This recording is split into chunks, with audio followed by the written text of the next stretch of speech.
If it hurts, you ain't breaks, we'll get you know it up, put on more steam. Protect our kickers, our quarterback, our lead, our ball game. Ball, obstacles, block, cut, sides, through the game, tap, this win it. Press you again, here for the first minute. Carry everybody, keep it there for 6 minutes. Rocky Top, you'll always be. All I know is go Vols, because that's all I know. Go Vols! Doesn't have to be perfect, ain't gonna be perfect. We go compete for 60 freaking minutes. All right, enjoy the opportunity, enjoy the environment, and then go play our butts off, play for one another, and have a hell of a lot of fun. Everybody got me? Yes, all right.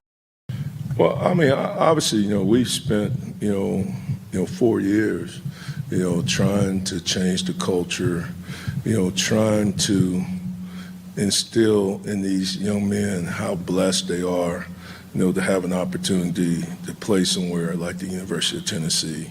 And what an honor it is to have that T on the side of your helmet, and that we're always playing for something bigger than us individually. Hey, it's us against the world, fellas. Yeah. It's us against the world, fellas. Don't nobody believe in us. Yeah. Don't nobody believe in us. We don't need nobody to believe in us. I don't believe in you. I believe in you. Yeah. I know you a dog. Yeah. I know you a dog. Yeah. I know we some dogs, man. Yeah.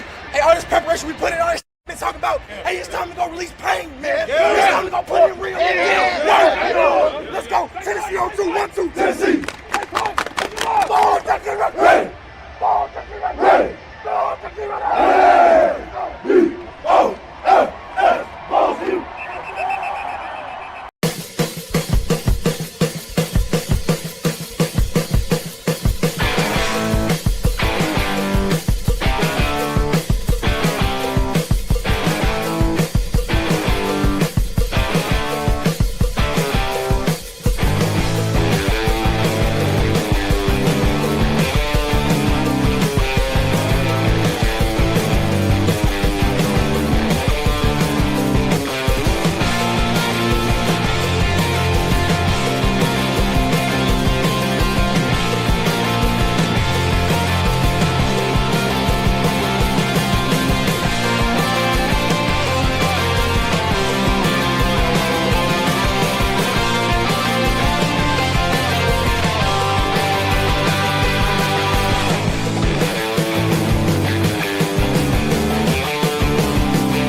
Good Sunday evening, or is it? I don't know if it's a good Sunday evening or not. Regardless, welcome to the Talkin VAWLS Network. My name's Boogie Bentley. Coach Jay is in the house tonight. Is your night. It is the fan call-in show, but we kind of changed things last week, and we're going to roll forward with this. We want to get your thoughts, your opinions. Me and Coach are going to talk a little bit about our rewatches today, what we saw, what we didn't see, just kind of get the grand overall picture of this thing after the loss to Alabama. Then we're going to let you guys come on one by one and bring a talking point, bring something you want to get into. We're going to give you 5 minutes on the clock, and we're going to talk about it. But before we do that, do me a favor and smash the thumbs up down there below the video. A lot of y'all hit the thumbs down last night. I don't know if y'all like this community. If you hate this community, you do realize if it's after a loss and you're mad, you're drunk, whatever the case may be, when you hit the thumbs down, all it does is not recommend our videos to you anymore. So I don't know why you would hit the thumbs down, but if you want to hit the thumbs down, hit it. I don't care. Hit the thumbs up, the thumbs down. Just do something. If you're new here, welcome. We're not experts. We're not insiders. Just a bunch of Tennessee fans just like you guys. We're going to break it down. We're going to go through it. Also, share out this link. Let somebody know that we're live, whether it's on Twitter, whether it's on Facebook, whether it's on Instagram, wherever you get social with your media.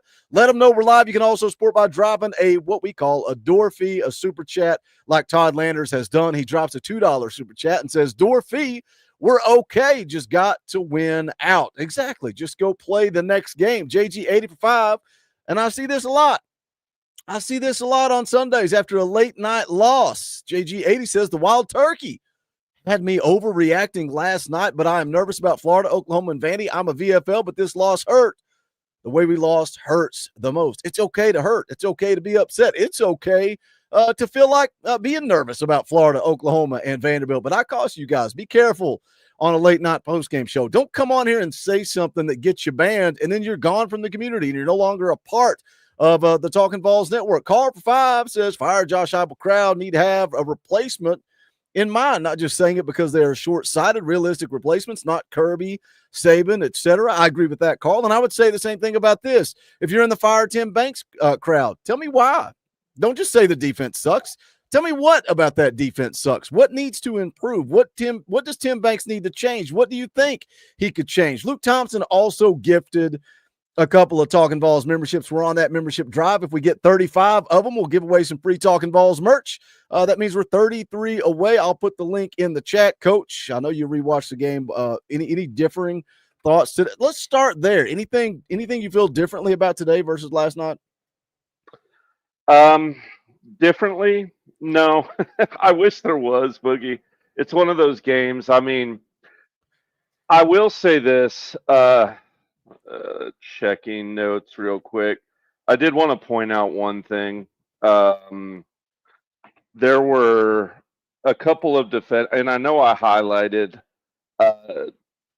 Deshaun Brain and Van Doorslayer last night, but I did want to highlight a couple more people upon rewatch, and that would be Caleb Herring, Joshua Josephs, Jordan Ross, Nathan Robinson, and Idris Farouk. I thought they all played pretty dang nice games for the most part. If your name is not on that list, I had a pretty big issue with how you played on defense. Doesn't mean you can't bounce back, but it means I didn't like what I saw. And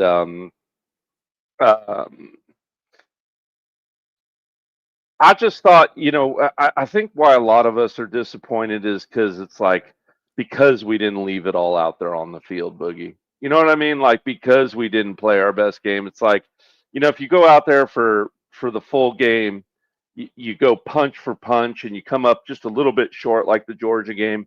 It hurts, but you can kind of live with the effort you got.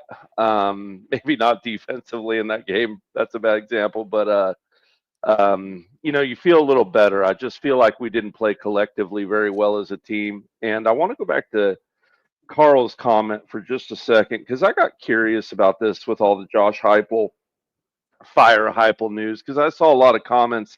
This is year 4. This is year 5. Can I just rattle off a list real quick, Boogie, of coaches that people would have fired who are on this click? People would have fired these coaches. They would have fired Kirby Smart at Georgia. He won his championship in year 6. They would have fired Max Brown in Texas, won his championship in year 8. They would have fired Dabu Sweeney at Clemson, won his championship year 8. They would have fired Philip Fulmer, won his championship year 8. They would have fired the great Tom Osborne. 22 seasons it took the great Tom Osborne at Nebraska. Joe Paterno over 12 years. Vince Dooley, 25 seasons. Just a small list, and trust me, that list is a hell of a lot longer. I left a lot of names off of it, but it just goes to tell you, these are the types of trigger-happy fans that you're getting after an emotional loss. And I get it. I'm emotional after a loss, but let's breathe. And let me hit this super chat real quick. Real estate investor for 20. That ain't cheap. That's Orange Boy. We'll play the clip. Rocky Top, you'll always be. Real estate investor says, I don't know if I'm more embarrassed of the loss or some of our fans calling for Heupel to be fired. I agree, and I really do think it's a vocal minority. I don't think most of our fan base wants Heupel to be fired. It's just exhausting because it's the world of social media, right? You sign on to Twitter and you see a thread showing every bad play of the game, every pass that we dropped, the pick 6. It's one thing after the other. I'm like, cool, now go do Alabama. Now go do a thread about Alabama and let's show all the plays where they screwed up. Let's show all the plays where they dropped passes. Let's show the play where Ty Simpson fumbled, right? You can do it with either team when you pick and choose. And it's like, you're a Tennessee fan. Why are you on Twitter highlighting all the bad plays? What good does that accomplish? Why are you going to Twitter asking to fire Josh Heupel? Why are you going to social media and going out on these rampages talking about it? It does no good for this football team. Now, there's a difference between that and being critical and having conversations. I'm all for that. But I think it's worth pointing out, Coach Jay, the names that you just rattled off and what year Legends. they won a national championship. And I get it. That's the goal. The goal is to win a national championship. Guess what? One team does it every year. One team does it every year. Look around the country. Look at the teams that are having success this year. Where were they at last year? How many games did they win last year? Lane Kiffin and Ole Miss got left out of the playoffs last year. Do you fire Lane Kiffin for that? I've talked about James Franklin. I think it's absolutely ridiculous that James Franklin lost his job. Today, Florida fired Billy Napier. Is now the time you really want to go into a coaching search now when there's all these coaches bouncing around all over the place? There's a Florida job that needs to be filled, a Penn State job that needs to be filled. And I don't know that many people want Heupel fired now. But again, rolling through the comments of my video today, rolling through the comments of the post-game show last night, I've seen fire Tim Banks. I've seen fire Joey Halsley, which we're leading the country in scoring, by the way. But the argument to that is we haven't played anybody. All we can do is play who's on the schedule. That's it. Number one scoring offense in the country. You want to fire the offensive coordinator? I've seen to fire Kelsey Pope, who just got a commitment from the number one wide receiver in the class of 26. Have you looked at this class of 26 and the wide receivers that Kelsey Pope's bringing in? I've seen fire Willie Martinez. Some people don't realize that he coaches corners, not safeties, but they still want him fired, even though you don't know what position group he wants. And I've seen fire Josh Heupel. I have seen that Josh Heupel is not the guy. Josh Heupel is not going to get it done. We need to move on from Josh Heupel. And I get it. We want to be better. We want to win SEC championships. We want to win national championships. Guess what? It's just not that easy. And somebody said, here we go again, same old, same old. And I'm like, what? Another 10-win season? They don't grow on trees. Coach, you gave me a pretty dang good list of college football coaches and when they won a national championship. Let me give you a list of coaches in the history of Tennessee football that have more 10-win seasons than Josh Heupel. In the history of the university, General Neyland. Ever heard of him? The General has won more 10-win seasons than Josh Heupel. Bill Battle, another Tennessee legend, has more 10-win seasons. I think he has 3. I may be wrong. Philip Fulmer, another one. And Philip Fulmer spoiled a lot of us. But three coaches. 3 coaches in the history of Tennessee football have more 10-win seasons. Don't grow on trees. So I get it. We want to be better. We are striving to be better. But be careful what you wish for, because we ran the coach with the most 10-win seasons of all time. We ran him out of town, and we've sucked ever since until Josh Heupel came back. Now, I say that. It was time for Philip Fulmer to go. It was time to move on. Don't take 10-2 for granted. Now, some people are going to say, yeah, but that's the ceiling. That's the best he's ever going to do. Would you rather win 10 or would you rather win 7? I think Josh Heupel needs more time. I think we've got to let Josh Heupel continue this rebuild. You look at what he's doing in recruiting, and some people want to say it's year 5. It's your roster. Yeah, it is. But if you look at the facts, if you look at the reality, and you look at when Josh Heupel took over and the sky was falling, we were burnt to the ground. It was freaking ashes when Josh Heupel came in. That first recruiting cycle didn't mean nothing. He couldn't get anybody to commit here. People have been talking about Ty Simpson. Ty Simpson committed to Alabama a month after Josh Heupel got here. You think Josh Heupel was going to get Ty Simpson when everybody's preaching the NCAA investigation? They're going to drop the hammer. Tennessee's going to get a postseason ban. Like, you got to realize where this thing was at when Josh Heupel took over. He is just now starting to recruit to his true potential. And I know Nico didn't work out, but getting Nico was huge. Getting George was huge. Getting Faison Brandon was huge. Dave Sanders, Josh Heupel is recruiting better than anybody since Philip Fulmer. Give him time. If you think it's time to move on, I strongly disagree. Any thoughts on that, Coach? I don't think I left you much meat on the bones there. No, I think you got it. Look, I also don't think that, Yeah, no, yeah, I think you got it all, Boog. I'm going to leave it at that. We can move on to a new topic. Well, I got one we could come back to. Let me hit this super There you chat from go. Jason Okay. Linhart for 20. That ain't cheap. That's an Orange Boy. We love Orange Boys around here. We'll play the clip. Rocky Top will always be. Jason says, up here in NYC after a tough weekend, sipping Amaro. Is that what that is? Amaro? And listening to the show. Love this channel. Love the content. Thank you, Go Vols. Jason, am I wrong? Coach, wasn't Jason the one that I don't think he liked us when he first? Do you remember? I just remember the name in New York City. Mhm. And it seems like we had this back and forth riff, and then we won him over, and now here he is enjoying. I think, I swear, I think, maybe I'm wrong. Jason, you can correct me, but I'm pretty sure we had a rocky start to the relationship. We appreciate you, Jason. Thank you so much for the super chat. Let's talk about coaching changes in general, Coach. You have some issues with Tim Banks. You had some issues last night. You said calmly, respectfully, with a level head, that it may be time to start looking around. Let me, and I don't know where I'm at on Tim Banks. I honestly don't. The defense has been bad this year. In my rewatch, I've got a ton of notes here that we can get into or we can not get into. I can save it and get into it with Kaner. But when you boil it down, keep it simple, stupid. Tackle, catch the football, and do your job. Like, Yeah. how many times throughout the course of the night did Tim Banks have his guys in position for success? Now, it wasn't perfect. He made some play calls, 3rd and 2, and you're dropping freaking 20 yards deep, right? You're dropping everybody, and they just easy little pitch and catch to the tight end for a first down.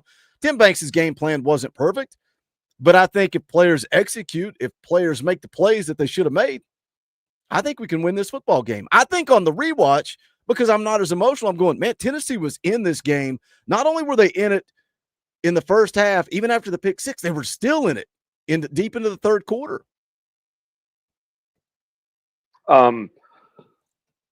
Yes, I think that multiple things can be true at once, right? So, like I like to talk about, I think that players missed assignments all night on defense. I agree with you. I'll sign up for that. But I also thought it was a bit of the cancer of our defense being soft and sitting back. And part of me wonders if that's, because we're so strapped in the secondary. Boo Carter is not Boo Carter, at least not the Boo Carter of last year. No Jermon McCoy, no Ricky Gibson, right? But with that said, I was begging all week, right, for a defense that was playing sharp, the defense that was playing downhill, playing tight, inch technique, press, fun blitzes underneath, dialed up pressure, and I felt like what we got was a soft, slow game where we sat back and played catch, where it was 3rd and 1. I can think of a 3rd and 1. I can think of multiple downs that were late in the down and distance markers that were under 5 yards, where we were playing 8 and 9 yards off the ball. Where if we did bring a bit blitz on the play, it was a delayed blitz, taking a long time to fire off the linebacker. I there was one blitz, that whole sequence, that I was mad about the delayed blitzes, that it was actually an ad blitz, an ad one blitz, which is something I look for in the day after film, meaning that it just because the linebacker had no one to cover, it means they fire off into a blitz. That's what an ad blitz is. I do that a lot on Tuesday nights, but I do Yeah. have a guy to cover. Yeah, it's called an ad blitz when all of a sudden, like, let's say your running back or your receiver comes back into the backfield. They were doing this a lot, motioning Jam Miller out, bringing him back into the backfield and having him block. The delayed ad blitzes have been bad. But beyond just that scheme, and I want to leave Rodney Gardner out of this because, like I said, I rattled off some pretty darn good, I thought, players who had good performances in that game. And I thought actually the defense got better against the running. And I know Bama wasn't the best run team out there, but I still, we couldn't stop a paper fly from running the football before last night. And this defensive line answered that call, so I want to give them their flowers on that. But the angles our linebackers were taking were not acceptable. Our tackling form wasn't acceptable to me. These long methodical drives with no fight once they get into the red zone were problematic for me. And like I said, I want the coaches to take a long, hard look at their inward, at their game plan. And like I said, I don't. Maybe it's time to fire him. Maybe it's time to look inward, like the offensive coordinators did last year, and change some things up. Right? Bring in a couple analysts and look inward, and maybe evolve a little bit. Maybe that's what needs to happen, and not a firing. Maybe a firing needs to happen. That's something that a good coaching staff does after, can look inward and then move on. These are these super chats kind of line into what I want to talk about, along with the defense that you're talking about here. Tennessee Tonto for 5 says, thanks for your words of wisdom last night, Coach Jay. Helps me cope. Tonto was he was struggling with it last night. He had a lot of super chats that he wanted to voice his frustration. I told Tonto, I said, that's what we're here for. You were never over the line. You weren't out here attacking people. You just voiced your opinion, and that's okay. Matthew Watson for 5 says, I'm tired of our corners lining up 10 yards off the receiver because Banks can't teach a safety to play proper over-the-top help. Now, I want to talk about the safeties because you brought it up last night. You said ultimately who's responsible for the safeties. That's Tim Banks. He's responsible for who's on the field. He's responsible for teaching their technique. He's responsible for recruiting the safety position. And Tennessee has struggled to recruit the safety position. Now, I was going to put you on the hot seat, and I may do it anyway. I may give you the keys to the castle. You have a choice to make right now. You can fire Tim Banks, or you can keep Tim Banks and give him more time. Now, I'm going to argue why I think we should give Tim Banks more time. Now, people can disagree, and they can tell me I'm stupid and have no idea what I'm talking about. And I get that the game doesn't care. Alabama doesn't care. Georgia doesn't care. The game doesn't care that we're down Jermod McCoy, that we're down Ricky Gibson. But guess what the reality is? We're down Jermod McCoy, and we are down Ricky Gibson. And when you look at the safety position, and this falls on Tim Banks. You're responsible. You're the one that had to recruit. You don't have anybody. It's once you get past Andre Turntime's the best we got to offer. And I hate to keep picking on him. I feel like we beat him up every single week. Andre Turntime is struggling. Every week I go look at the PFF grades. I don't need to look. The eye test tells me Andre Turntime struggles week in and week out. Who are you going to play? You going to play a true freshman in Sidney Walton? Is that who you're going to go with? Idris Farouk is hot and cold. It's what you expect from a sophomore, right? I think Idris Farouk can be better. But we're down our starting corners, and I think last year, Jermod McCoy and Ricky Gibson masked the safety play. I think they maybe helped the safety play a little bit because you could lean on those guys more. Absolutely. Somebody told me today that Colton Hood wasn't an NFL football player. Buckle up and wait for the draft. He's projected as a first-round draft pick right now. Colton Hood is playing good football. Ty Redmond is a true freshman that you're having to lean on. Go ahead, Coach. Yeah, what I was going to say is I didn't think it was Colton's best game last night, but I think Colton Hood is a hell of a football player and will make a darn fine NFL player. People have off games, and when you're going against NFL wide receivers, you're gonna look at some of the catches that were being made last night. They were great catches, and just because we thought we had the edge at the wide receiver position doesn't mean that we're not going up against other NFL wide receivers. I think we were last night. I think we all understand that. Did I think it was still his best game? No. But that doesn't mean I don't think he's a heck of a football player. I think Colton Hood is a really, really good kid that will keep his head down. And guess what? We're going to need Colton Hood if we want to accomplish what we still want to accomplish this season. The Tim Banks question, if you want me to answer that real quick and put me on the hot seat, I'll let you put me on the hot seat, even though I kind of wanted, like I just said, the coaches to have that time that I'd want myself to have and really, really look at it and self-diagnose it.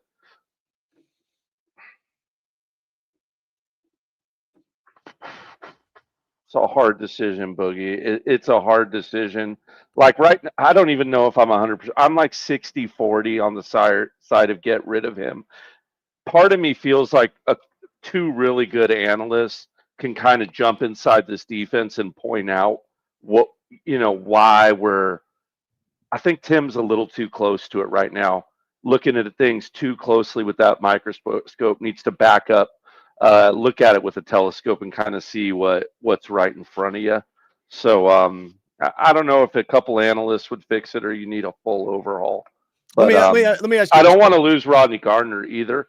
He may be gone anyway. He didn't sign his extension. I don't know if you've seen that. No, I didn't see that.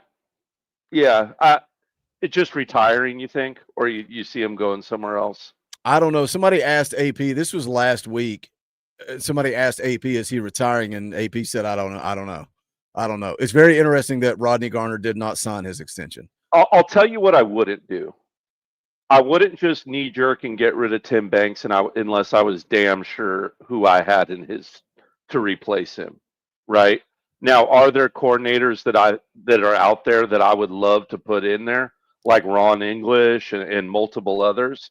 Yeah, there are some that I would like to put in there, but I would make dang sure I knew who that was and we had some conversations before I made a move that was going to make us worse because I put, Peter Piper Jones in there because I didn't think it through and just knee-jerk reaction.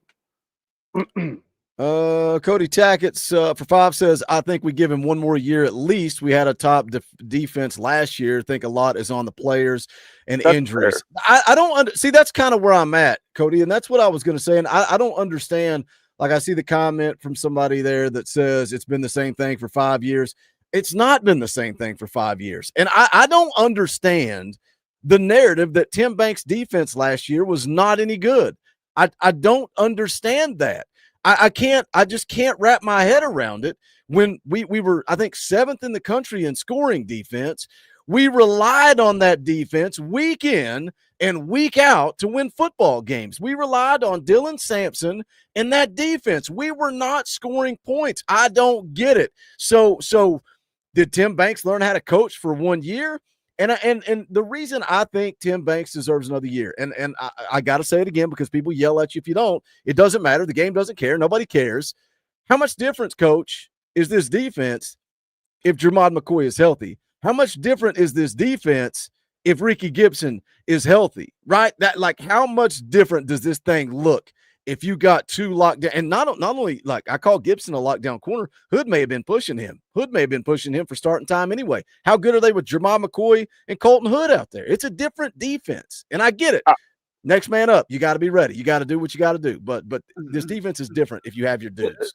They'd be better. And, Bama did the thing yesterday where they were, the old basketball thing where they were switching to get the matchup on Redmond and stuff. And I thought Redmond actually answered that call fairly well at times. They were just playing so soft it almost didn't matter, and they were able to pick apart pretty much any part of the field because the way our drops were and things like of this nature, where the zones settled, how we played within those zones and moved around. I love Gary, and I'm not picking you out there, Gary, because I actually love talking football with Gary. We had our fun Joe Milton, Nico banter through all the years. So I love someone like Gary we can talk to. But I agree with you half, and I half disagree with something Gary said a minute ago, that he disagreed with you, Boogie, that it hasn't been getting better. Last year was an outlier.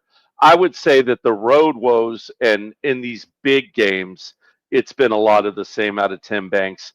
But I'd agree with him there. I would disagree in the sense that our defense has gotten better every single year with the exception of this year. And if you want to point to injuries, maybe, but once again, no one gives a crap, right? And the end results don't give a crap. So, and I think we're missing. And I know you on know the that. interior. I think we're missing guys on the interior of the defensive line too, and that's why this year has been so frustrating, because you hit the nail on the head. What is a rebuild? A rebuild is not I go magically win 11 games in year 2. Oh wait, Josh Heupel did that. Josh Heupel did go win 11 games in year 2, and I think that shifted expectations. I think that shifted reality. Meanwhile, Tim Banks continued to rebuild this defense. And I think it was easier for Josh Heupel to go out and get to go get a guy like Nico, right? To go recruit offensive players and sell them on coming here. Look, we all thought the same thing when Josh Heupel was hired. Oh, we're going to run up tempo, fast pace. We're going to score a lot of points. Our defense is going to suck. We're going to give up a lot of points and a lot of yards. Tim Banks said, not on my watch. I'm going to build this thing, and we're going to get better year in and year out. And that's what we did every single year. We saw the total defense. We saw the points per game allowed go down and down and down. And then this year it skyrocketed. And this year is a cause for concern. But I'm not ready to fire a coach because of 1 year where we regress, 1 year where we go backwards. I'm not ready to do that. I'm not willing to do that. I want to see what this Tennessee defense looks like next year. I want to see what this Tennessee offense looks. I'm more concerned, man. This may sound crazy. I don't know what the offense is going to look like next year. You got a lot of weapons, but the quarterback is so crucial in this Josh Heupel offense. And losing Joey, is George ready? Is Jake ready? I don't know. We'll see what happens. We got over 400 people watching on this Sunday night. We appreciate you guys dialing it in with us, hanging out with us. We're going to open it up to you. What does that mean? If you're a member of the channel, we're going to start with Talkin VAWLS Elite and higher. I am putting the link out there right now. Where? You go to the YouTube channel, you go to posts, and then you scroll down and you will see it says join the show, and it's got a link. You click on that link, you can come on the show. You're going to get 5 minutes. So come in hot, come in with a topic. We'll talk about it, and then we'll move on to the next. As long as you guys are lining up in the back room, we will keep this thing going. You can also support the channel by smashing the thumbs up. Share out the link. Let somebody know we're live. You can also go grab some Talkin VAWLS merchandise. You can go to bonfire.com/store/Talkin VAWLS. That link is always in the description of the video. If you're wanting to grab some TN theme merchandise, Talkin VAWLS logo merch, rivalry shirts, parody shirts, that link is in the description of every single video and every single live stream. Go grab yourself some merch. Other ways to support, hit the join button. It's only $1. It keeps the lights on. Those memberships keep us moving forward. If we get to 35 memberships on a live stream, we're giving away some free merchandise. That link has been in the chat. It's also in the description. Also, you can join our Patreon. We did this for the first time yesterday during the Alabama game. A new feature on the Patreon is a game day chat. So throughout the course of the entire game, we are in a chat room, and I am interacting with you guys live as the game goes on. I think you guys had some fun. If you were a part of that yesterday and you're in the chat, put it in there. Well, I got somebody in the back room right now that's going to sell it. Jenny, was it worth it to come be a part of the game day chat yesterday? Was it better than sitting in the post-game show with all the trolls? Was it better? Yes, because it wasn't as negative. The negativity, like, because I was on the post game chat the week before, or the week before, and with Arkansas, and it was like, it was just so toxic. I was like, and then yesterday it was a lot more calm, cool, and collected. We did have some people like freaking out, but it wasn't nearly as bad. I'm going to put the link in the chat right now. You guys come check it out. There's a tier on there. I think it says game day chat. You can click that. You can join it. We're going to do it again for Kentucky. We're going to do it every single week. It's chaotic because I'm trying to work, take notes, watch the game, and interact with you guys, but I had fun. We enjoyed it. Jenny, you're on the clock. What do you want to talk about? I want to talk about everybody wanting to fire coaches. I mean, even Tim Banks, we had a top 10 defense last year. I think I mean, who do you got? I agree with Coach Jay. If you're going to fire him, then make sure you have somebody in place. And then the ridiculous people talking about fire Josh Heupel, then there's like 6 other schools that just fired their coaches. I mean, it's absolutely ridiculous. I can understand Florida firing their coach because Napier hasn't done a thing since he's been there, but Josh Heupel has had how many 10 or more win seasons? You said 2? He's had 2. He's averaged 10 wins a season the last 3 years because he won 11 and 22, 9 and 23, and then 10 last year. Yeah. I mean, and I will still go back up to where were we 5 years ago? did we think that we would be in this position? And yeah, Boogie, you're right. We're spoiled. I'm definitely spoiled. I went to Tennessee. I was in school at Tennessee at a very good time. It was just a couple of years removed from the national championship. I mean, and we did. I mean, even though we didn't win, we did go to 2 SEC Can championships. I ask you a question, Jeannie? Because this is the perfect guest to have on here right now. So, like I mentioned when I brought up this list, maybe you can refresh us because you were in school and I was just young. I think I was in high school and won our national championship. But even before then, like year 5, year 6, can you recall people calling for Philip Fulmer's head? Was that a thing? Like, Well, I were was people yelling young. fire Fulmer back in year Um, 4, year 5 of Fulmer? I I wasn't mean, at Tennessee yet. I was in high okay, school. I okay, was born okay. 82, but I don't believe so. Hmm. But you can't. I lived in Memphis, Okay. so now they did do that. But there are Memphis fans in Memphis in Tennessee. There are Tennessee fans in Memphis, but Coach, there's let me educate Coach real quick.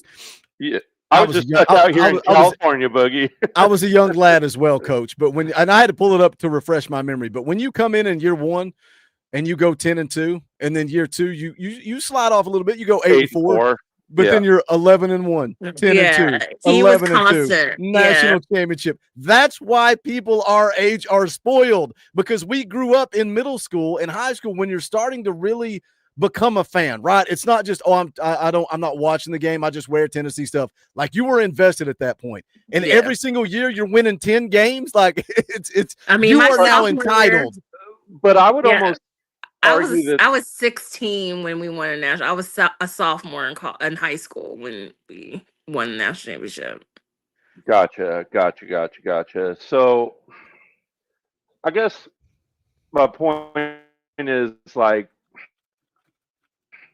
you know, for his record now, like you mentioned, those coaches, college football has changed quite a bit, right? Like, there is one Southeastern Conference team that's undefeated this year. We'll see if Absolutely, they almost got beat last night, they A&M. did by Arkansas. And when we move to a full By nine, Arkansas. yeah. And if we're about to move to one more SEC game, I just I feel like the days of coming out of the SEC undefeated are, I mean, we might see a one-off every now and then, like a truly dominant team, maybe. I don't know. There's a lot of parity now. But if you're watching college football every year, hoping it's that year that we go undefeated, like in 1998, and the stars align and you make it out clean, I think you're waiting for something that's never going to happen.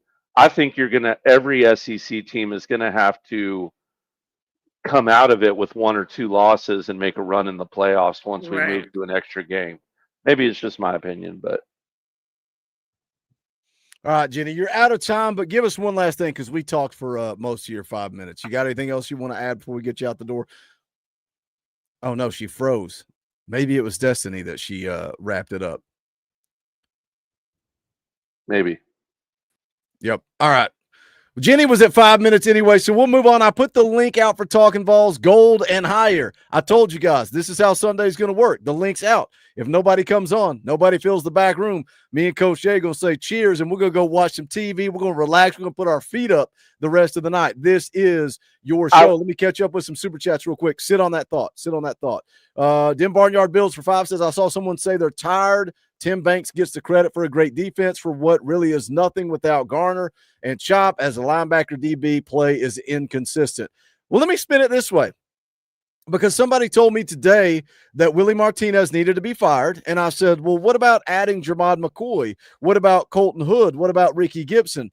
To which I was told those guys were anomalies. So are we going to give credit to coaches for what they do, or are we going to give credit to players for what they do? Because it's a two-way street, right? At the end of the day, it's players and coaches working together. So Tim Banks doesn't just get the credit. The players also get the credit. But guess what? When Tim Banks is struggling, and this defense sucks, that also goes on the players too. It's a two-way street here.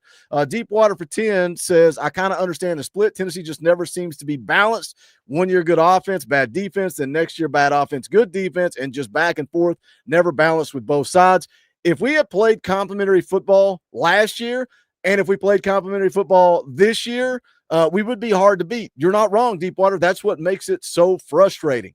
Jacob Myers for 5. This team is super young. Wouldn't fire him yet, but if it's the same thing next year, he has to go. Our D-backs have always struggled to tackle. Johnny Price for 2. Do you think Banks has lost the defense?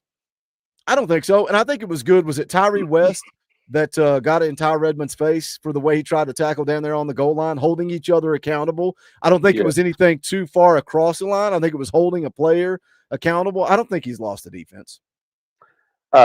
No, my gut tells me no. We're about to find out next week. Like I said, this is gut check week coming up, right? It's straight up gut check. We're going to find out a whole heck of a lot about this defense's want to. Because if you watch that film, man, all you got to do is point at that fumble play where Josh Josephs is the only one hustling to the ball. You better see a hungry, moving fast, with bad intentions, swarming to the ball, 11 hats to the ball defense come Saturday. All right, we got Ron the Don in the back room. Let's get him on here. Get him fired up. What's going on, Ron the Don? Repping that Talkin VAWLS merchandise. You already know. Look at that shirt. He got it at bonfire.com/store/Talkin VAWLS. How we feeling on this Sunday, Ron? Oh, I'm feeling like a beat up, bruised up turd. But GB freaking O. Go Big Orange. Go Big Orange. Ron, go Big Orange. Let me tell you something. You know me, I don't mind sparsing my comments out in the chat on Facebook. We know. You will catch holy hell. You come up with my DM or anything. The point I'm making, hey, you know, Alabama played a good game. We didn't play our best game. And that's just point. It happens like that. Alabama got players waiting on the sidelines who have played. They're ready to play. We can be ready to play as well. As far as the players, ain't nobody firing no coaches. We can't find better. But Banks does need to dial up a better scheme to stop the other offense when we need stops. We can play bend without break all day long, but we need to have certain schemes when we need a turnover or we need to make a play. That's what we need to do. And we just haven't been doing it. You want him to be more aggressive? Because I was kind of on that. I was on that bandwagon last year. Be more aggressive. Be more aggressive. Be more aggressive. Coach talking about not putting enough guys in the box, man. I like when they load the box. I like when they're playing my type of defense. They got 7 dudes on the line of scrimmage. You don't know who's coming, who's dropping. Bring pressure. What's the worst that can happen? You get beat. Now, on the flip side, I argue with myself a little bit this year, Ron, because teams seem to be having these long drives, and that's like a backbreaker. I think that was a big part of the end of this football game last night. Alabama put together a 99-yard drive, and then another one was I think, a 10-play drive to seal this game. But when you're forcing turnovers, that gives you opportunities to force turnovers. I agree. I think we need to be more aggressive. Is that what you're leaning into, Ron? Yeah, I mean, there are times when, like, you need to stop. It's 3rd and 12 or 3rd and 10. Those are times where they're behind the line, they're behind the numbers. We need a stop. And sometimes, I mean, it's not everybody. Everybody has off games, but it's like maybe 3 players that are not necessarily giving their all. And I hate to say this because, you know, I ran a football league for 3 years. Old players who didn't play, who didn't make it to the next level, players who may have got hurt, rehabilitated. Me and Travis Stevens had players all the way from Chattanooga to Knoxville for 3 years who didn't make it to the next level that played football. The main thing was we love football and we still want to play. We had like 100 players on each side. We even had food trucks. Everybody out there wanted to play because they didn't make it to the next level. Their heart was in the actual game of playing football. So when I'm sitting there and I'm watching the game and a player doesn't give his all, I say, yo, dude, you've been given the opportunity of your lifetime to play football for Tennessee. Play it. If you don't make it, okay, go sit on the sidelines. But if you do make the play, you're going to the NFL. You're going to the pros. You're going to make your money. If you don't want to play, fine. Let somebody else do it. And I remember there was guys who had like broken ankles or who played ball, who wanted to play. And sometimes it's like when they're getting that money, I don't know if they want to play it so much because they figure, well, hey, if I don't play this year, I'll transfer next year. And it's just heartbreaking because I'm sitting there watching players say, hey, just make a play. If I see there's a bang up on the line and the running back is rushing and there's 4 or 5 guys trying to push him and you're sitting there on the ground because you got spun out and you don't get up and make a play, that's when you make a play. Want to make a name for yourself? You want to come across as somebody who's worthy of being drafted in the NFL? Make those plays. Now, fire no coaches. We had a bad game. Alabama was the better team. Plus, they're playing at home. Jesus Christ. I mean, they're playing at home. That's what happens. I just want players to make an effort when they're out there on the field. Because let me tell you something. There's a million people out there right now who didn't get the same opportunities, who didn't get the NIL, who wish they could be out there playing and doing that all, especially for the Big Orange. That's all I can say about that. Let me spin that into a positive because I and look, if you wanted to call people out by name, I'd be fine with you calling people out by name. But if you don't want to call people out by name, I get that, I understand that, I respect that. So let's flip it to the positive. Mm-hmm. Give me some guys that you do think on this football team play with that type of heart, that type of effort. Because the first name that comes to my mind is Deshaun Bishop, and I know he didn't throw the pick. Joey Aguilar threw the pick. Go make a play, to go make a tackle. If he kind of got juked just a little bit, and you could tell when he hit the ground that hit him in his soul, man. He knew he had an opportunity to make a play and he didn't make it, but he gave every ounce. He laid it all on the line. That's why I will be a Don Bailey fan until the end of my life. When I take my last breath, I may say, man, Don Bailey gave his all. He laid it on the line for Tennessee. He's a guy that chose Tennessee. That's why it was one of my favorite interviews. A guy that was recruited by Pruitt, came here to play for Pruitt. We point blank asked him when Josh Heupel came in, why did you stay at Tennessee? And he said, because I didn't come here to play for Jeremy Pruitt. I came here to play for the Power T. That's why I came here. He gave his all for Tennessee. And at the end of that Georgia game, when we're beat up and banged up, and Don Bailey's like, I'll slide inside. I'll do whatever y'all need me to do. And he laid it on the line, and him and Bryson Eason are laying on that field after the Georgia game because they gave every ounce of energy they had, and they came up short. That's why last night, like, I get it. We're not here for moral victories. We're not here to celebrate moral victories. But when this team didn't quit and they came out in the second half and they laid it on the line, that's what I want. Give me some names because I'm going Deshaun Bishop. I'm going Don Bailey. Well, as far as people, Peyton Lewis, he was hot. He's like Tyreek West was hot. Yep. See, that's the kind of fire you want because even if you're outmanned or out-talented on the other side, you have to make certain plays at certain times. And we didn't make those plays. And, I mean, Alabama played a pretty decent game. I mean, I can't take that from them. They got the players in the backfield, but we are just as good, and we can, per coaching, make those plays. That's all I'm saying. We can do that.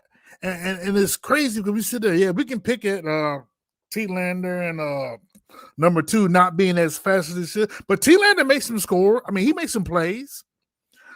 The Blue Carter, and he just, which is stupid, Boo. If you want to go to the next team, man, this is your resume right now. This is your resume. You go to the next team. If you go there like, oh, why is he playing like that? He's with a team that has a chance. He's like, oh no. Is there somebody making tea and cupcakes up in No, Boo, this is your resume right now for the next team that you want to go to. Play hard now. Your best case scenario is what? We win. Wow, how's it so bad? But anyways, that's a whole nother situation. But I'm just saying that we were out-talented on a basic level. I don't think we so much as out-coached. Players gotta play. They gotta make their tackles, and I think we'll be all right. I think we should win out for the rest of the game, but it just hurts because If we didn't have a chance, all right, okay, we didn't have a chance, but we had a chance. Every game gives you a chance. I'm not sitting there saying that there's somebody on the opposite team that's got Superman blood that can run at the sound of a speeding bullet. They're not that much faster than we are. So just make plays. No shoulder tackles, no one. Because in my family, I got brothers that 6'3", 6'4", and 6'1". I'm 5'7". I took after my mom. That gave you the heart, Ron. That gave you the heart, Ron the Don. Hey, my dad will not pay to have me play football for the money it cost back in those days. He said, son, you ain't got no chance. You the shortest in the family. So when I started my league, guys always say, man, where did you play football at? You Austin Peay? No, I didn't play at Austin Peay. I played with my brothers at home who are star athletes, who got scholarships to go places to do things. But my heart was in the game so that now when I get a chance to play, I'm texting 800 people on the weekends to go in Knoxville behind that old school, over there behind the hospital, down in Chattanooga behind the old school, and that place over there in Sweetwater, Tennessee. I got people to play because these are all ex-players. The heart is in the game. Right now, sometimes I think NIL kind of, I got my money, oh well. Next game. So it's hard, but when you have your heart in the game to play, that's what you want to do. You don't miss tackles. You don't lay off. You play because you want to play. And if given the opportunity, you play even harder. I'm sorry. There's no better team to play for than University of Tennessee right now. I'm sorry. I mean, everybody, hey, go where you want to go. But University of Tennessee is where it's at. And we're building. We're recruiting. We're doing things to make a great football team. Now, Tim Banks may go on a year or two later on, but we will still have the players. We still have the heart and soul of Tennessee to play football. So on Saturdays, just play like it. Just play like it. That's all I can ask for. All right, Ron the Don, you are the man. We appreciate you. Always I gave you some pleasure, overtime because you were preaching. Yeah. So I appreciate you coming on, I brother. love it. I ain't mean giving no soapbox, but this doggone benchmark alcohol got me feeling some kind of way. I ain't want to cuss somebody out. But real talk, man. And the people in the chat on Facebook, I'm sorry. I love everybody. But if you step into my chat line, you're going to catch the wrath. All right, Ron. Have a good night, brother. I love it. You, man. Good to see you, Ron. All right, the link is out to Talkin VAWLS Faithful and Higher. If you're sitting there and you got a power T beside your name and you got something you want to talk about, go to the post tab on the YouTube channel, click that link, and jump on in here and talk with us. If not, we will wrap it up and we will call it a show unless you guys drop super chats, and we'll answer those. We'll turn it into that type of fan call-in show. Seth the Nader becomes a member of the channel. Shout out, Seth. By the way, man, I go upstairs. I'm down here in the office doing my rewatch, right? And I go upstairs, take a break for a minute, and the little man is on the PS5. And he goes, look, Dad, look. And I look, and I see he's playing Minecraft, and I see another dude running around. And I'm like, we don't let him play online. Like, he doesn't play with other people. And I see Seth's gamer tag. And I'm like, what is going on? And he's like, look, Dad, I got a friend. I got a friend on Minecraft. And I'm like, it's got to be Seth's awesome. kids. So I messaged Seth, and he's like, yeah, my son's on, and he thinks he's playing with you. He goes, look, Dad, I'm playing with Boogie. So he thought he was playing Minecraft with Boogie. My son thinks he's got a new friend. Man. And so they've been playing Minecraft all day. And I'm like, that is so cool. He was heartbroken, though, because Seth's son signed off, and he's like, he doesn't like me anymore, Dad. He's not my friend anymore. No. And then Seth's kid jumps back on right as the wife and kids are about to leave. And he was heartbroken. So they got to connect and get back on. But shout out, Seth. That was a lot of fun. Jeff I. Built becomes a member of the channel. Shout out. Is it Jeffy? Jeffy Built. We appreciate you for the support. I think we're 31 memberships. You guys can give some memberships. If we get 31 new members, we will give away some Talkin VAWLS merch.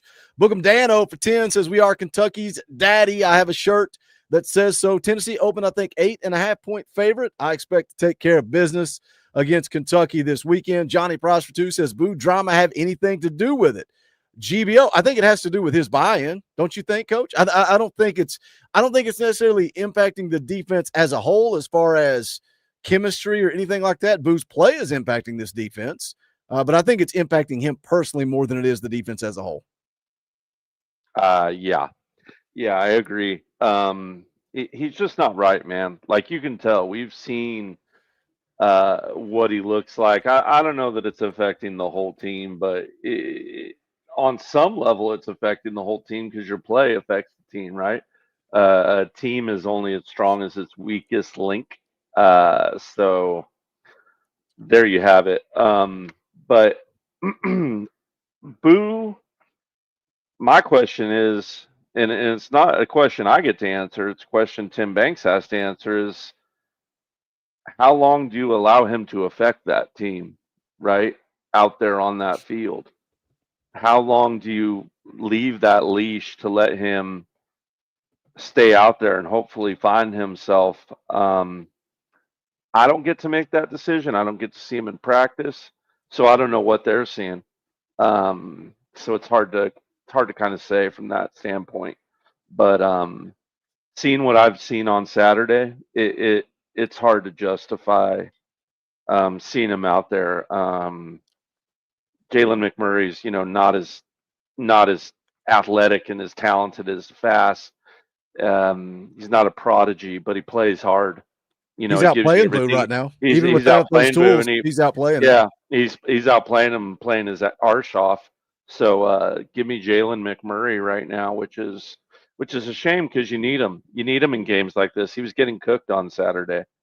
So yeah, yep, yeah. It's a bit of a problem, no doubt about it. No I'm doubt trying to about it. figure out what is going on in the chat. I've been dialed in with Ron the Don. And by the way, Todd dropped a $5 super chat. Says Ron got more passion than a weekday soap opera. I love every time Ron comes on here and gets everybody fired up. Fried Rice became a member of the channel. Shout out Fried Rice with 30 memberships away. Put on more steam. Luke Thompson drops an orange boy. That's a 20 spot. We'll play the clip. Rocky Top. Luke says, I know you haven't offered it yet, but can we ban the troll? Oh, I think he's talking about KG Cello. I don't. Has he crossed the line? I didn't even notice him. I haven't been paying attention enough, to be honest with you. So I don't know. The chat would have to tell you if he's being respectful, at least. I don't know. Chat? Is he being respectful, or do we kick really into in the comment section that much? Because if it's just a different opinion, that's okay, guys. It's as long as you're respectful in the chat. Yeah, I'll keep an eye on it, Luke. I appreciate the $20 super chat.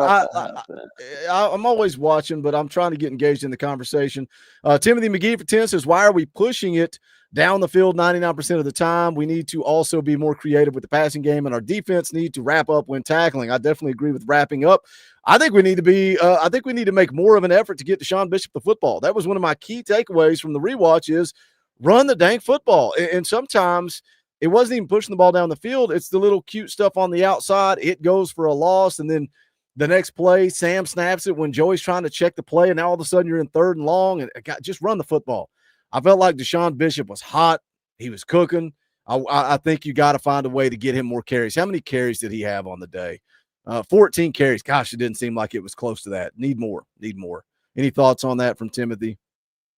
I would have liked to see more run plays. I think I said it last night. Peyton Lewis ran the ball well.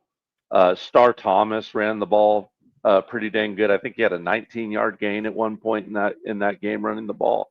Peyton Lewis had that drop, but besides that, thought he ran strong. Good pad level, good authority, and obviously Bishop is an animal out there. So I'd like to see a little more running. I think they got guilty of playing from behind a little.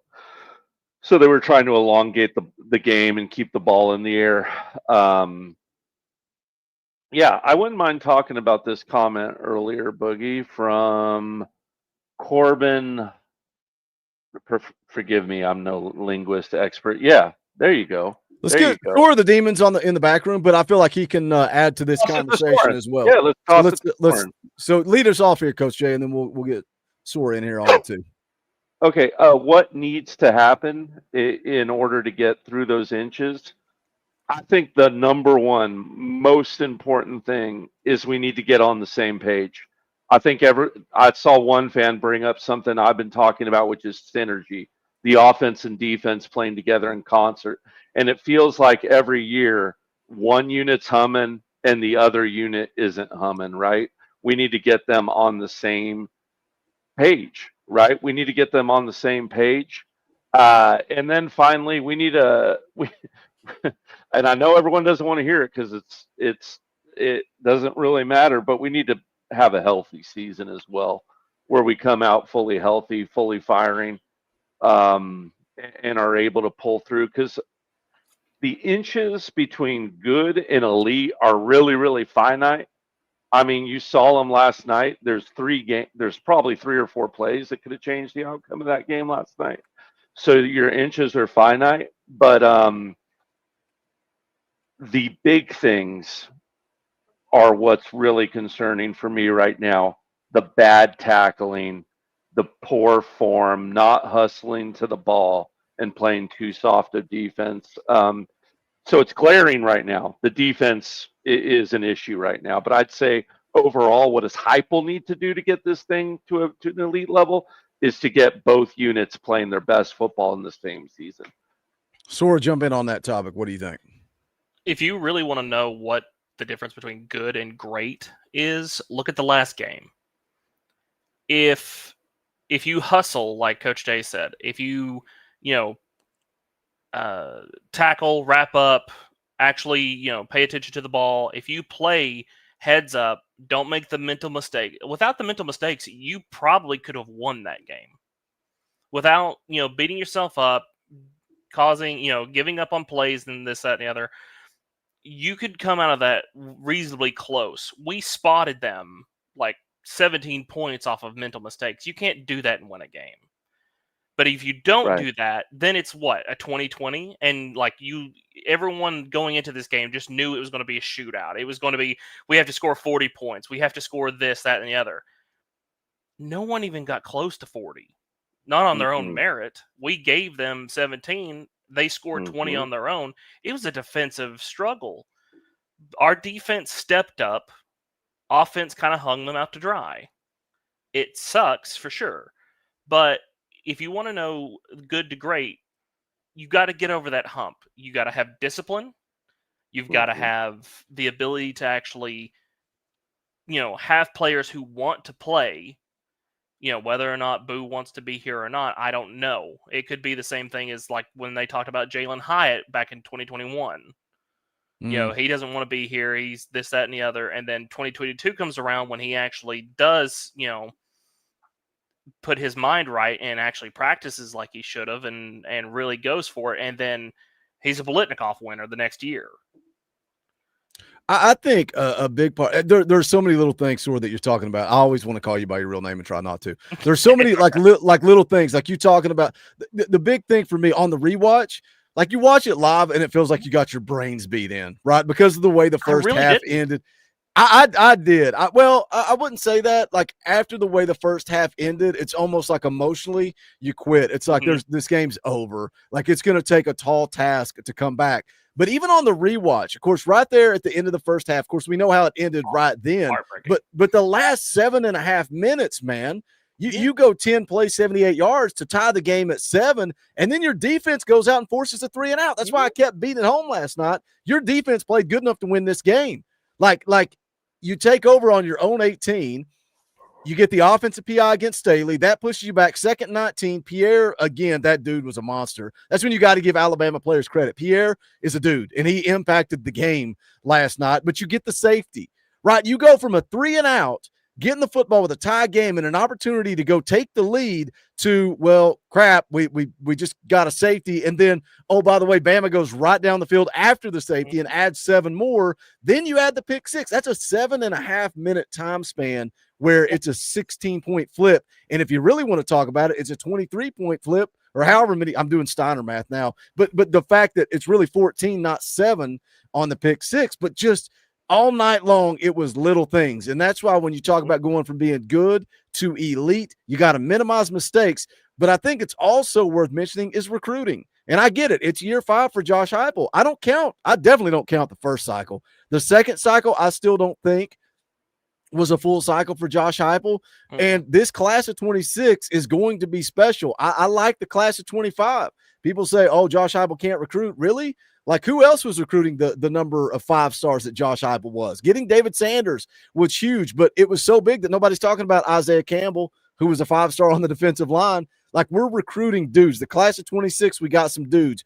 You got to continue to recruit so that when you lose players or when somebody does get hurt, it's truly is next man up. On the flip side of that, can you do that in 2025 with all this parity? Why do I want to sit on the bench and develop when I can go somewhere else and play? Three things that come up before this season popped out, and I think a lot of people forget because memory is very, very much like overwritten by short term. When we came into this, there was people talking 4-8, this, that, and the other. We have played good teams. There are teams that are better than what we originally thought them, Bama included. Because if you remember, like when we were standing around for the orange and white game, everyone counted Bama as a win because we looked at DeBoer and said, no, he's not going to do it. But they come around, Florida State beat them. Well, what did we say we needed to do that Florida State did? Get after the QB. Well, we only had 1 sack. We didn't execute. Exactly. Yes. Another one is that this team is still young. How many are actually seniors and how many are freshmen out there? I know Todd Redmond was getting absolutely lambasted after the Georgia game, but that dude literally only had 3 games in his collegiate career. But still was one of the best one out there. You have 2 linemen that are freshmen. This team is going to be fine. This game isn't done within like a week. It's not done within a year. These are programs that take decades, and you have to look across the decade. We're still within a crap decade. We'll never be considered good if you're just worried about the here and now. I think I saw somewhere that this football team is 50% freshmen. I may be wrong on that. I think it's like 49%. Yeah, they're very young. It is like very that. close. Can you imagine? Let's take the time to really look at it and think about it. You're hoping these guys get better. Of course you are. But if they are trusting in the process and actually building in, like, we always say Heupel's got the best, culture. If you truly believe that, can you imagine what these guys are going to grow into? Because it wasn't Peyton Manning that won us the national championship. Right. It was T. Martin. It was the guys after that came and grew.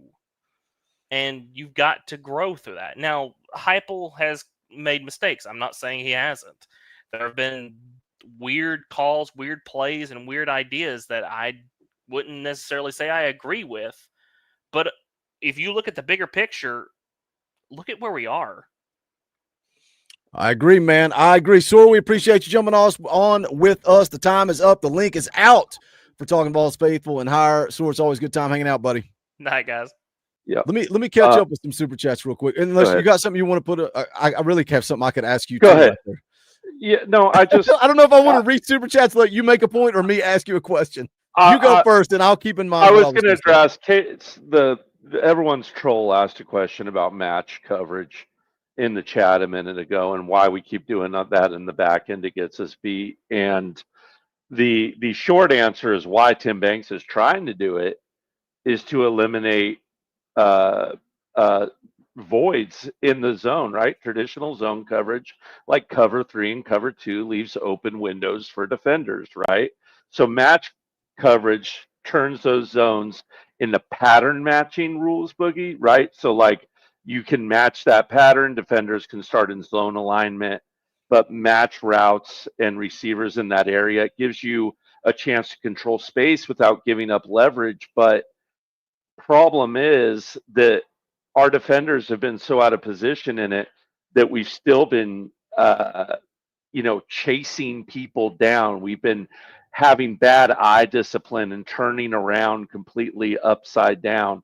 And I get why Tim's doing it, right? It allows you to keep an eye on the quarterback in the running game and maintain leverage. But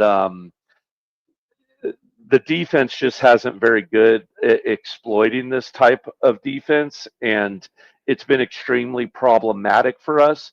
Match defense is harder, right? It's a tough concept. I'd feel good about us doing if we had Jermod McCoy, right? If we had Ricky Gibson, if we had that full onslaught of defensive backs, but playing from the behind like we have, I think match defense has hurt us, even though it allows you things like, better run fit communication and things of that nature. And also, it only truly works if your blitz packages work in synergy with it, which is what I've been yelling about with these delayed blitzes, right? But with that said, sorry to get on a tangent. Just someone asked me a film. No, it's good. It's question, good. so I wanted to bite. Yeah, it's good. Let me catch up with super chats. Then I'll ask you a question. If we don't get any new people in the back room, we'll roll on out the door here. Tyler Harrison for 5 says, Dorothy, sorry I'm late. My kid is sick, and my wife taking her to the hospital right now to get her looked at. No matter what, I'm a Vol for life. Go Vols. Shout out Tyler. Hope everything works out with the little one. J Vol for 5 says, hope all is well tonight. Just wanted to say that I saw pigs fly last night when the refs threw flags on Bama, but it was just the Bama cheerleaders. Jacob Pearson's been a member for 16 months. We appreciate you, brother. Randall Perry drops a 20 spot. We'll play the clip. Rocky Top! Randall says there's a lot of youth playing. Some of the mental mistakes is because of that. And then Randall dropped another 5 and said, Boogie, I said the youth part before you. You didn't read my super chat.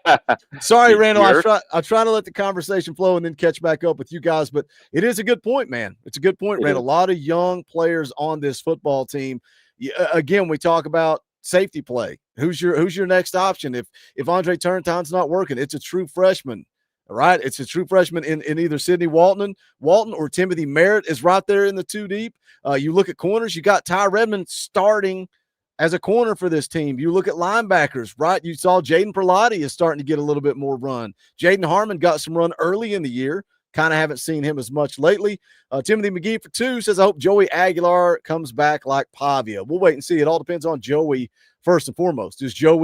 Does he even open a lawsuit? Does Joey even kick that can down the road? Does Joey even want to come back and play? Does Joey want to move on with his life? Does Joey get an opportunity in the NFL? You have no idea what Joey Aguilar wants to do, Sue. So we'll wait and see where he goes with that.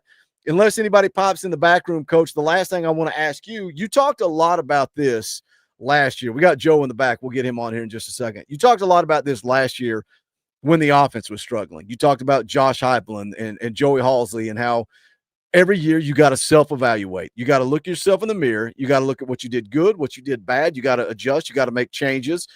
We saw Josh Heupel go out and hire some analysts that have head coaching experience, and we've seen some adjustments and some changes to this offense that is leading to more success in 2025. Yes. Do you have the confidence that Josh Heupel, that Tim Banks, Willie Martinez, Coach Inge, Coach Garner can all go sit down, self-evaluate, and make the proper changes that you feel like this defensive staff needs to make?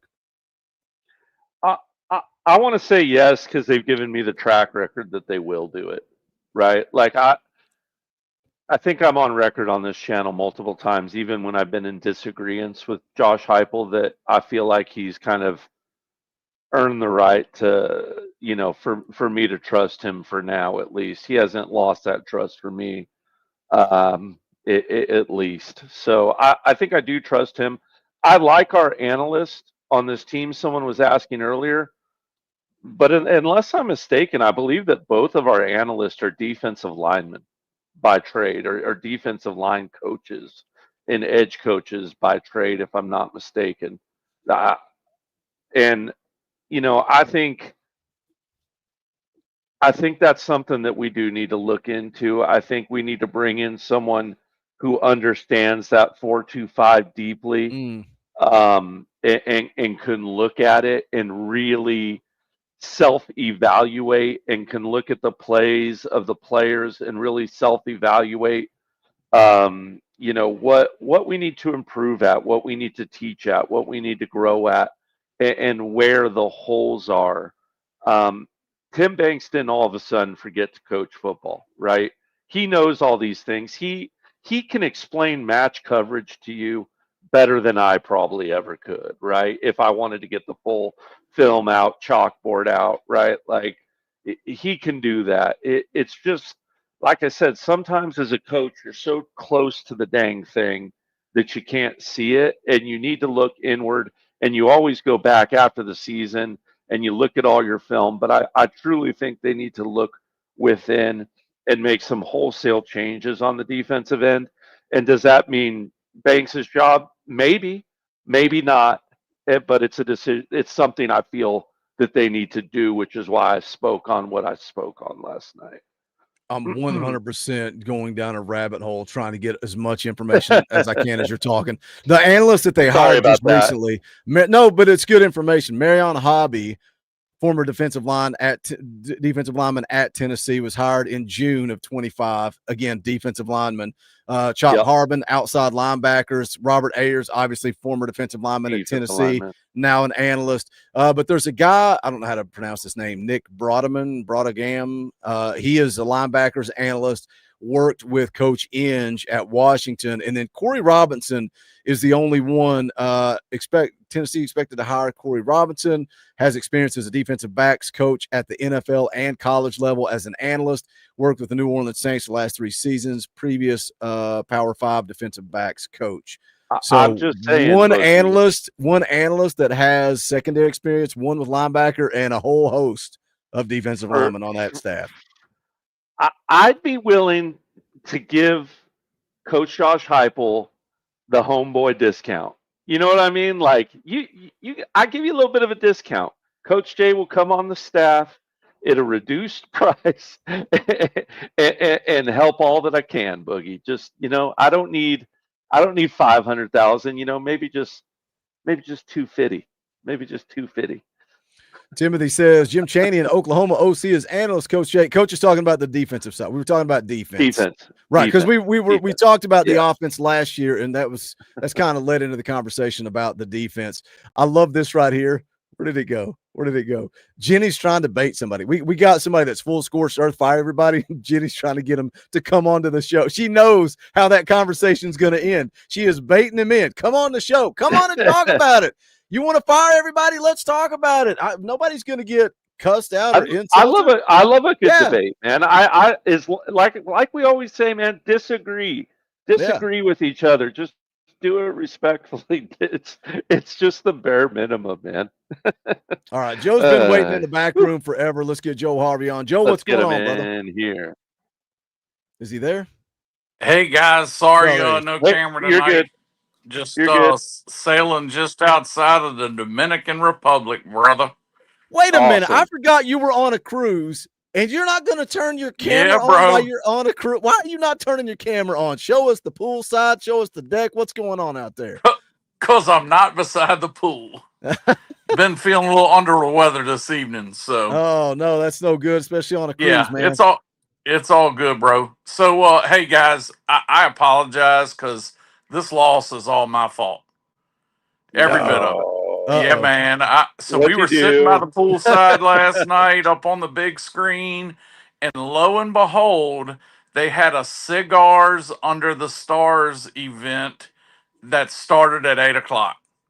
And I had to buy my cigar early. Oh, no. And I should have known. I didn't light it, but I bought it. And I should have known better. So I apologize. I got to be honest with you too. Now that we're talking cigars, I fumbled the bag and didn't get a cigar on game day myself. So what I did was like, wait a minute. I know in my cigar box, I have the cigar that I went out and ran out to buy in a hurry when Joe Milton was putting it on Alabama at halftime. No. And I got the cigar out and I put it on my desk. And then, man, what am I doing hanging out with the Joe Milton Bama cigar on the table, guys? God, so you're half to blame then. I'm half to blame too. You got to get rid of that. You got to trash it. That cigar is cursed. It's gone right now. No, it's gone. I got 2 things. So one, I just got on, so I don't know what y'all have talked about. Good job, Coach. There you go. It's gone. Man, what was up with not running the ball last night? Man, it just, I think we all would have liked to see it, right? dude. I think that that was one of our biggest problems. Is just not running the ball. And I mean, they put, granted, Peyton Lewis had some great runs.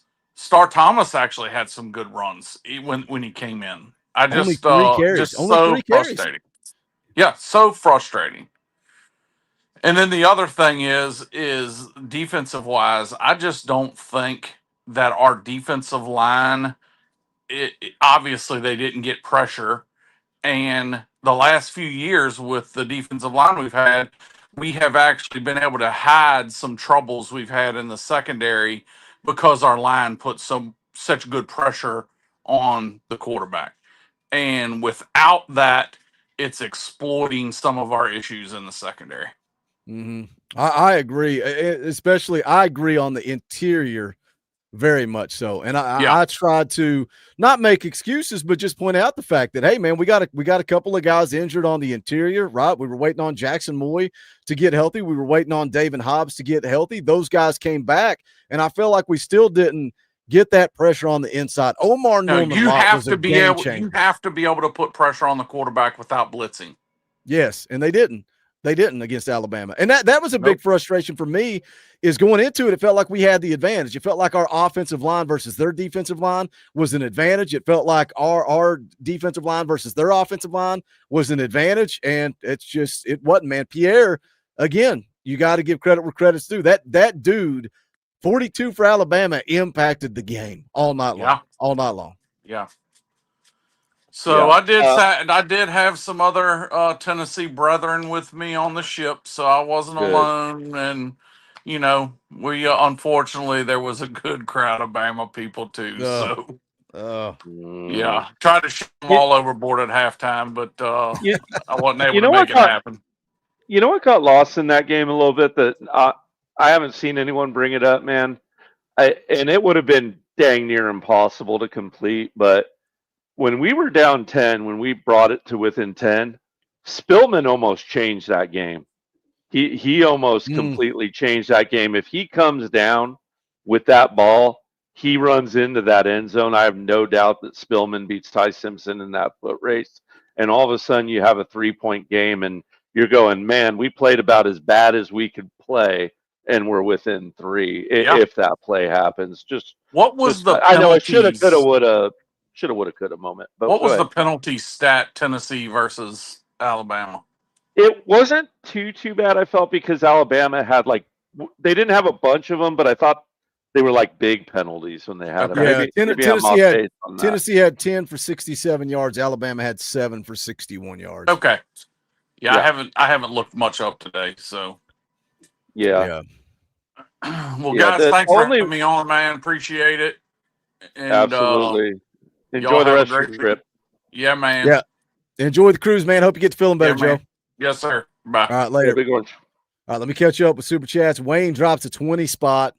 Shout out, Wayne. Wayne was in the Patreon game day chat. I want to suggest again, man, you guys check it out. Come try it out. If you don't like it, you can bail, you can back out, and you don't have to be a part of it anymore. But I'm going to put that Patreon link into the chat. It was a lot of fun, man. It was so go check it out. I'll put the link there. You guys can click on it, see the game day chat tier. But Wayne says, all I know is go Vols. I'll play the big boy clip for Wayne because I think he wants to hear it. All I know is go Vols, because that's all I know. Go Vols.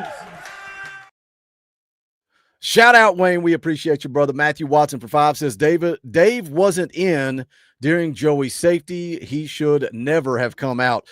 Let's tie a fat bow on it with this, coach, unless somebody else bounces into the back room. Offensive line.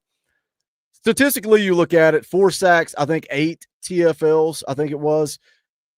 Everybody got beat. Not everybody. Dave didn't get beat. Wendell Moy got beat. He just got flat bull rush. Lance Hurd got whipped by. Everybody got whipped by Pierre one time or another.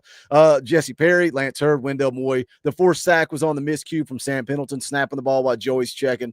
What are your thoughts of the rotation on that offensive line? Jesse Perry, do you think it's hurting them Because I thought Dave played great. Dave actually graded out PFF, take it for what it's worth, second highest graded player on offense. Dave played well. You said last night, I test live, you thought Dave played well. Do you think it's hurting Jesse Perry sliding from right tackle to right guard, right tackle to right guard, right tackle to right guard, and moving everybody around? And like we talked about, I think we talked about it on the post-game show last night. Jesse Perry, the reason Dave didn't play that much last week was because Jesse Perry didn't get enough run at guard where he was hurt. Do you think that's hurting this offensive line versus if your best offensive line is with Dave, Perry, Sam, Wendell Moy, and Lance Hurt, just play those 5 and call it a day. Stop rotating. Yeah, I agree. I think you should stop rotating. I think your best 5 are who you play. I think that's really simple. And you don't got to make it too complicated. Is it hurting them? I would say it's hurting them to keep bouncing back and forth. Go ahead and set the darn thing in practice and let's roll with it. Let's not keep bouncing back and forth to work them in slowly. Now, do we know what? He seems healthy to me, right? I'm not worried about his health anymore.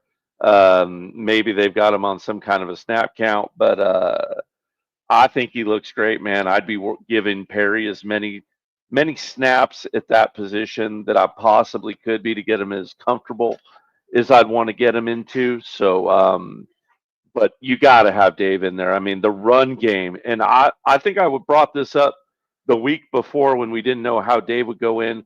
Does it improve the run game? I mean, I think you'd have to be blind not to see that when Sanders is in there, the run game is so much better. When Big Dave pulls, you got a problem, man.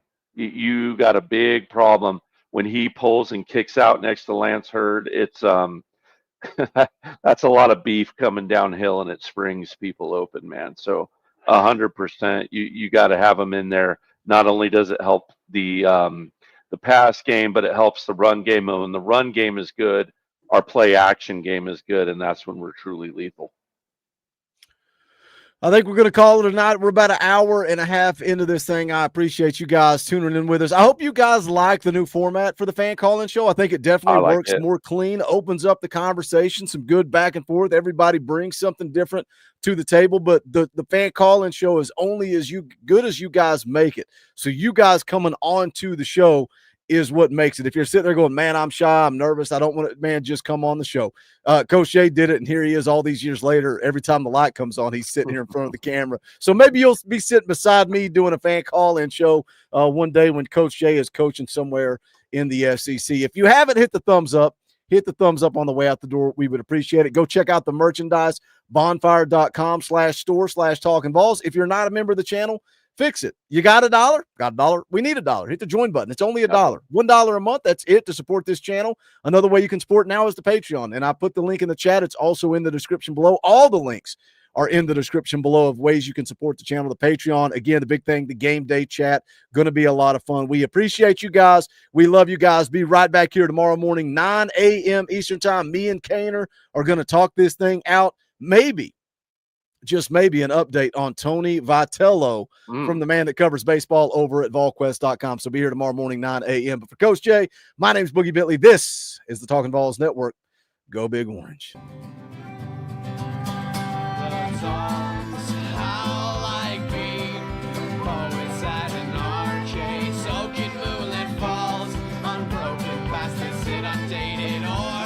That we call